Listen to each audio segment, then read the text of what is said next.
더불어민주당 비대위 대변인 신현영입니다. 윤석열 인수위원회 검찰총장 시절에 친위 인사들이 속속 합류하면서 검찰공화국에 대한 우려가 현실화되고 있습니다.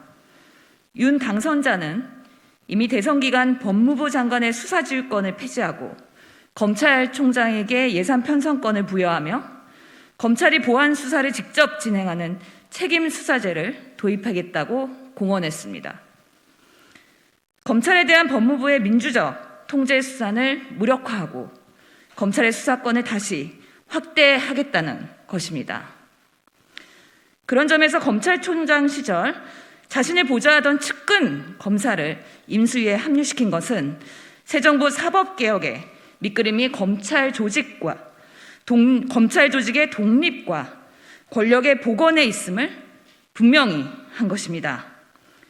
특히 박기동 전무공 검사는 윤석열 검찰총장의 일탈을 옹호하고 수사권 조정 등을 위한 범정부적인 논의에서 검찰 입장을 대변하던 장본인들입니다. 이들이 문재인 정부가 공수처 출범과 검경 수사권 조정 등을 통해서 마련한 최소한의 견제장치를 해체하고 검찰의 무소불위의 권력을 되돌려줄 것은 불보듯 뻔한 일입니다. 윤 당선자가 검찰총장 시절 국민 앞에서 서명했던 합의문을 찢어버리려는 것이 아니라면 인수위에서 검찰 편향 인물들로 사법개혁 밑그림을 그리게 해서는 안 될 것입니다.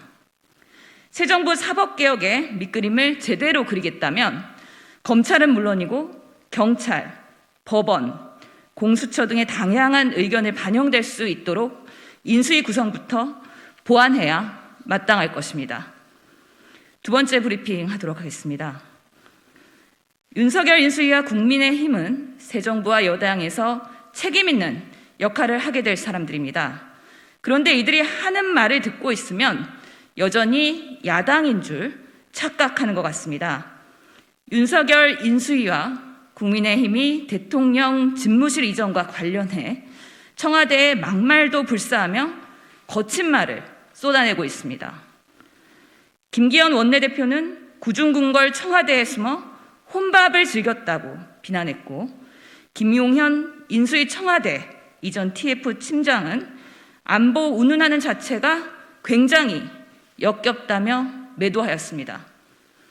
대통령 집무실 졸속, 불통 이전에 따른 국민의 비판과 정치적 부담을 청와대에 돌리려는 막장 공세로 대단히 유감스럽습니다.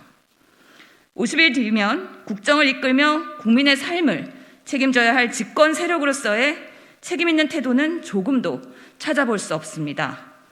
50일 만에 국정과 국가안보의 컨트롤 타워를 이전하는 것을 어렵다는 것이 청와대의 우려, 지극히 당연하다고 보입니다.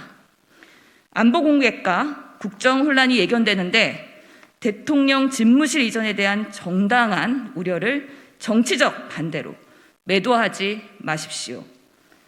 어린아이처럼 때를 쓰고 화를 낸다고 해서 해결될 수 있는 일도 아니고 막말을 쏟아내며 자신들 스스로 격을 떨어뜨리는 잘못된 행태도 지양하기 바랍니다. 이런 태도로는 국민의 지지도 더불어민주당의 협조도 얻을 수 없다는 점 분명하게 지적하며 집권 세력의 품위를 갖춰주시기 바랍니다. 이상입니다.